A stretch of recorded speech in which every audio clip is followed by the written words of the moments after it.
Praise the lord. హల్లెలూయా. ప్రభుకు మహిమ కలుగును గాక. దేవుని బిడ్డలారా, ఈ రీతిగా మిమ్మల్ని కలుసుకోవడం చాలా సంతోషంగా ఉంది. అయితే ఒక చిన్న మాట, దేవుడు ఒక చిన్న మాట ప్రేరేపించారు మీ అందరితో పంచుకోవాలని. ఇర్మియా గ్రంథం 1వ అధ్యాయం 4-5 వచనాలు మనం చదువుతాం. యెహోవా వాక్కు నాకు ప్రత్యక్షమై ఇలాగు సెలవిచ్చెను. గర్భములో నేను నిన్ను రూపింపక మునుపే నిన్నెరిగి తిని, నీవు గర్భము నుండి బయలుపడక మునుపే నేను నిన్ను ప్రతిష్ఠించి తిని, జనములకు ప్రవక్తగా నిన్ను నియమించి తిని. ప్రభుకు స్తోత్రం. ఇక్కడ ఒక మాట మనం చూస్తున్నాం, ఇర్మియాతో చెప్తున్నాడు దేవుడు. మరి గర్భములో నేను నిన్ను రూపింపక మునుపే, తల్లి గర్భములో మనము ఒక పిండముగా మొదలవ్వకముందే దేవుడు మనల్ని ఎరిగి ఉన్నాడని చెప్తున్నాడు.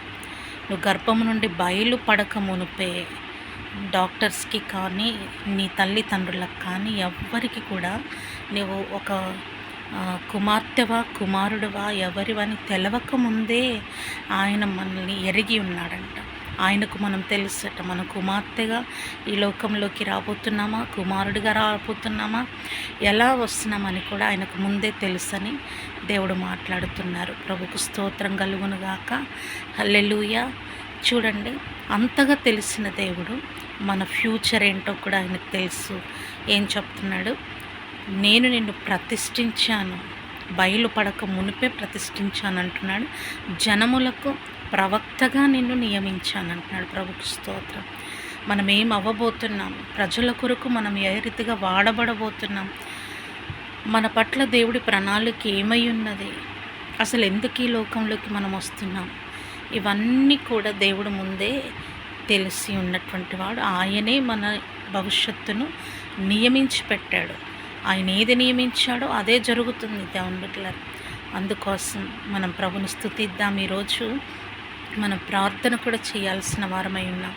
ఎందుకంటే మనం కలవరంతో ఉన్నామేమో, భయంతో ఉన్నామేమో, ఏదైనా పరిస్థితుల్లో కొట్టుమిట్టాడుతున్నామేమో, శ్రమల్లో ఉన్నామేమో.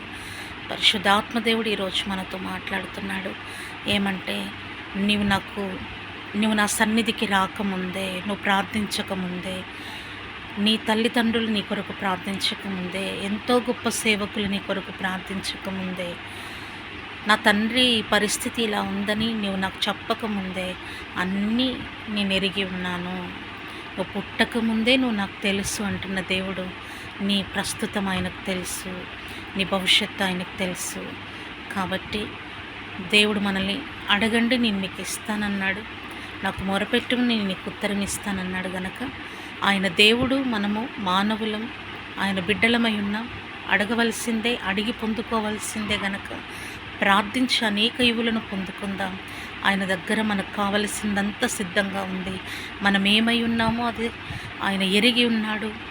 ఆయన సమస్తమును మన కొరకు సిద్ధపరిచి ఉన్నాడు. గనక ఏ చింత, కలవరం, భయము లేకుండా ఆయన వైపు చూద్దాం. ఆయన ఇచ్చే ఆశీర్వాదం, జవాబు పొందుకుందాం. అద్భుతంగా దేవుడు మీ అందరి భవిష్యత్తును కూడా దీవెనకరంగా మలుచునుగాక. Praise the lord. ఒక చిన్న మాట ప్రార్థన చేసుకుందామా? తండ్రిని పాదాలకు వందనాలు. ఈ మాటలు విన్న ప్రతి ఒక్కరిలో ఈ మాటలు ఆశీర్వాదకరంగా చేయండి అయ్యా. వారే పరిస్థితిలో ఉన్నా నన్ను దేవుడు చూస్తున్నాడు. నా ప్రతి పరిస్థితిని ఎరిగి ఉన్నాడు. నా యొక్క గతము, ప్రస్తుతము, భవిష్యత్తుని ఎరిగిన దేవుణ్ణి నేను కలిగి ఉన్నాను. ఆయన అన్నీ చూసుకుంటారని వారు నీ పాదాల యొద్దకు వచ్చి వారి విన్నపములు పెట్టుకొని విశ్వాసముతో నీవిచ్చే జవాబు కొరకు ఎదురు చూసే బిడ్డలుగా వారిని తయారు చేయమని అయ్యా, ఈ వాక్యం వింటున్న ప్రతి ఒక్కరిని నీ పాదాల యొద్ద పెట్టుకొని మమ్మల్ని, మా ప్రాణాత్మ దేహాన్ని నీ చేతులకు అప్పగించుకొని యేసు నామమున స్తుతించి ప్రార్థిస్తున్నాము తండ్రి. Amen, amen. Praise the Lord. దేవుని చిత్తమైతే మరి ఒక చిన్న వాక్యంతో, అది కూడా ఒక ప్రవచన వాక్కుతో మీ మధ్యలోకి వస్తాను. అంతవరకు సెలవు. Praise the lord.